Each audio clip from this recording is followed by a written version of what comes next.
नमस्कार, मैं सोनिया सैनी और आप देख रहे हैं कबीर न्यूज। जब देश की 3 मुख्य किताबों को दलितों ने लिखा तो दलित के भारत का हिस्सा ना होने का सवाल ही नहीं। ये बातें भाजपा के एक नेता ने अपने संबोधन में कही। भाजपा नेता ने आगे कहा कि दलितों का सशक्तिकरण हिंदुत्व के विचार भारतीय संविधान के मूल में निहित है और भारत की आजादी के 75 वर्षों में उनके सशक्तिकरण की दिशा में महत्वपूर्ण प्रगति हुई है। जी हां, भाजपा के नेता प्रकाश पासवान ने बृहस्पतिवार को न्यू जर्सी में इंडिक डायलॉग के पहले संस्करण को संबोधित करते हुए कहा कि दलितों के संबंध में भेदभाव के बारे में अधिक बातें की जाती हैं, जबकि यह जानना महत्वपूर्ण है कि दलितों का सशक्तिकरण हिंदुत्व विचार भारतीय संविधान के मूल में कैसे निहित है।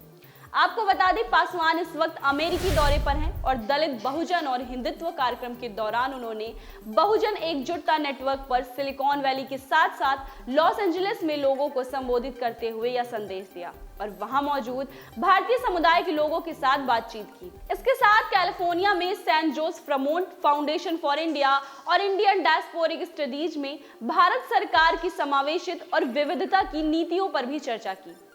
पटना विश्वविद्यालय में कानून के विषय के सहायक प्रोफेसर पासवान ने न्यू जर्सी में लोगों से कहा कि रामायण, महाभारत और भारत का संविधान 3 दस्तावेज हैं जो हिंदुओं और भारत को परिभाषित करते हैं।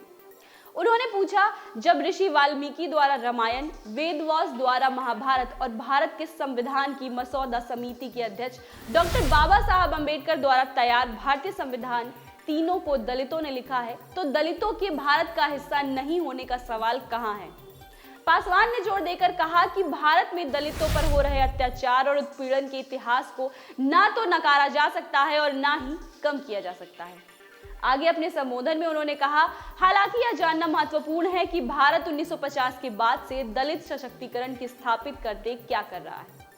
आप परिणाम स्वयं ही देख सकते हैं। इसके अलावा भाजपा नेता ने आरक्षण जैसे मुद्दे, दलित चैंबर ऑफ कॉमर्स अम्बेडकर, बाबू जगजीवन राम, पूर्व राष्ट्रपति रामनाथ कोविंद, साथ ही वर्तमान राष्ट्रपति द्रौपदी मुर्मू जैसे प्रतिष्ठित दलित नेताओं के प्रभाव के बारे में बातें की। ऐसी ही तमाम खबरों से अपडेट रहने के लिए जुड़े रहे हमारे साथ कबीर न्यूज पर।